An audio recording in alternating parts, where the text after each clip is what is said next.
Are you one of 3 million women in the United States who already have a child, but you can't seem to get pregnant again? We know that your pain is real. We know your experience is valid.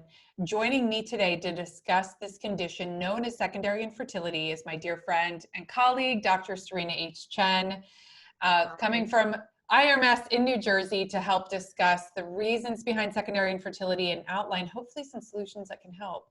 Serena, thanks so much for joining me. Thanks for having me. This is a hard conversation. People can be very ugly even about the term. So I kind of want to start with that. You know, the term itself is almost dismissive.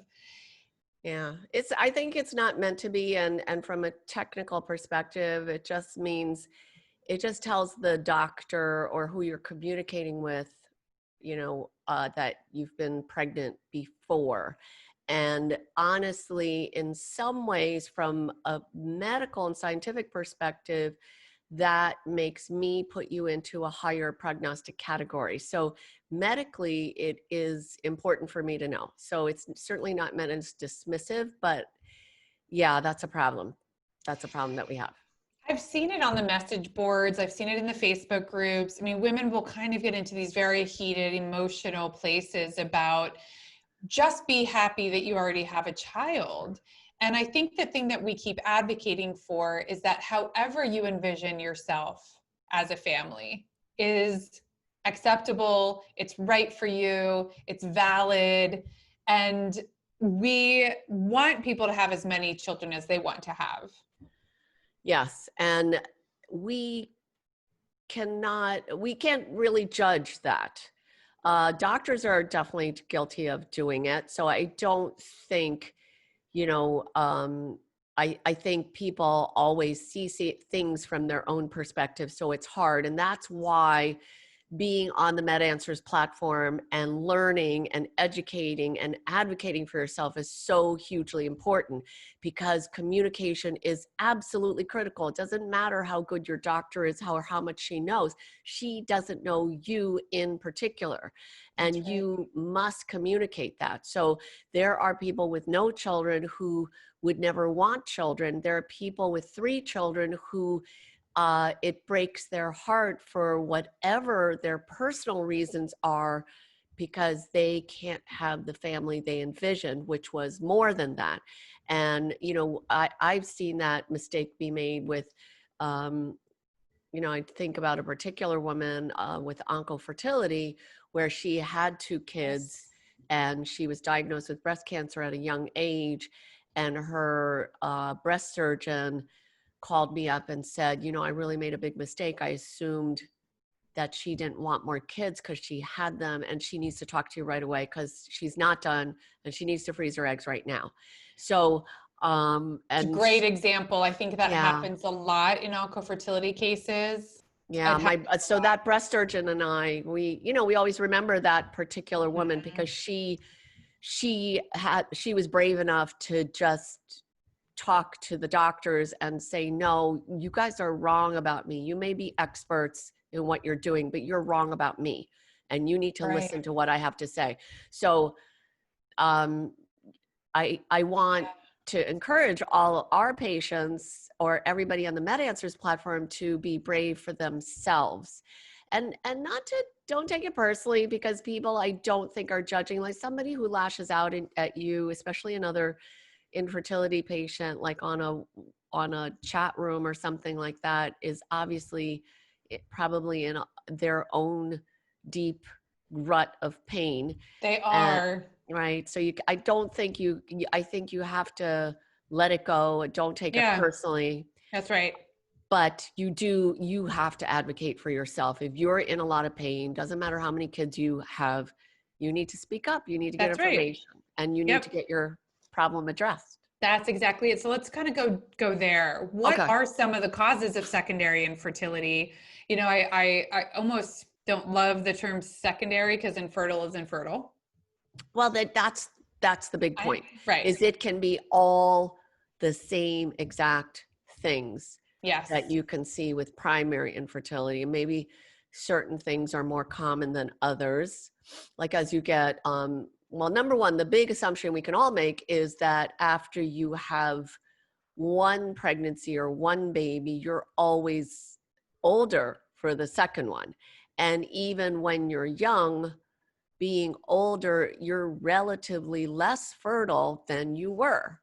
And there's just no way to get around that. And we don't, again, we So don't want to be age is still primary cause of secondary infertility. yeah.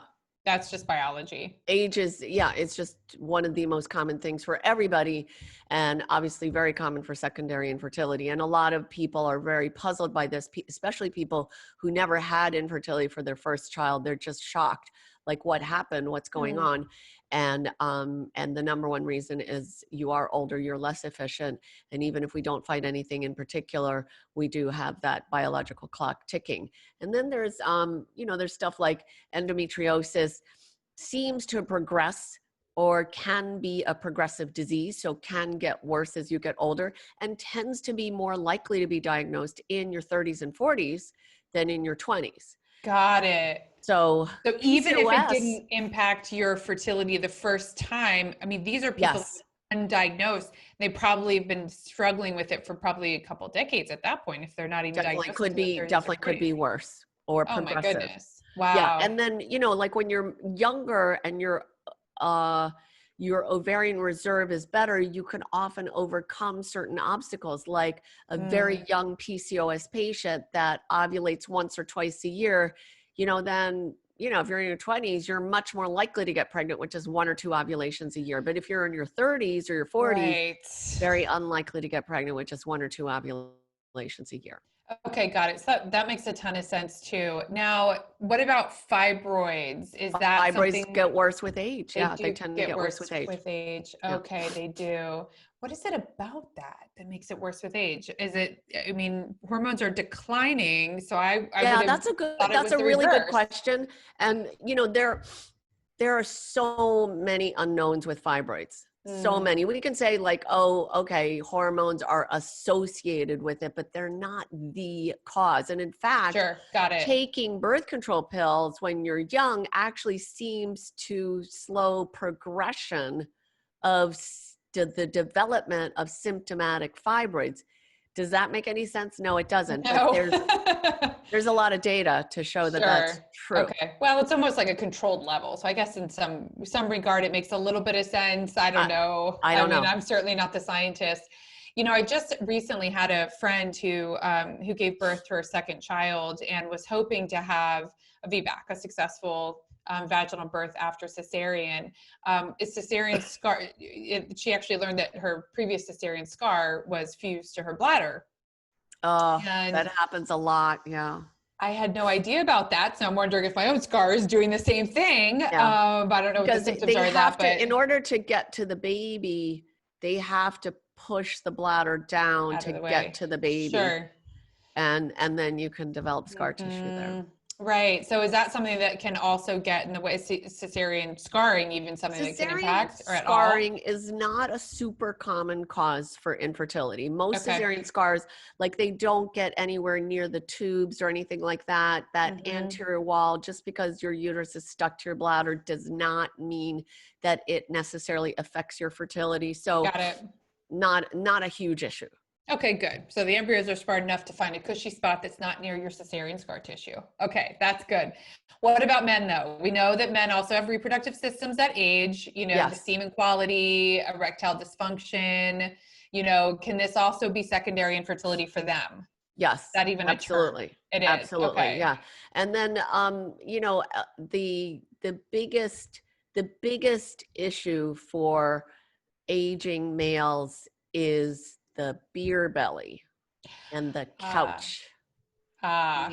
Definitely higher prevalence of, the gut, that's a particularly bad type of fat, because that type of fat, the belly fat, is metabolically active. It's very inflammatory. It makes a lot of estrogen, which is an anti-testosterone.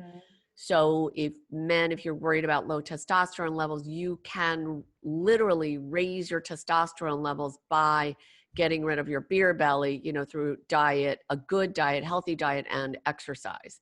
So, And as males get older, as women get older and men get older, you tend to put on the pounds and be just less fit. So certainly during quarantine months, I think everybody's feeling that. it's hard.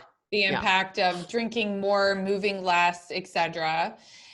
What I like so much so about this particular episode is the focus on the male side, because I'll say we see over and over and over again in the Fertility Answers app, it's not my male partner, he already had a successful child. Right. You know, he already had a baby. And it's like, you cannot assume that. You cannot assume that. Number one, maternity is fact, whereas paternity is a theory.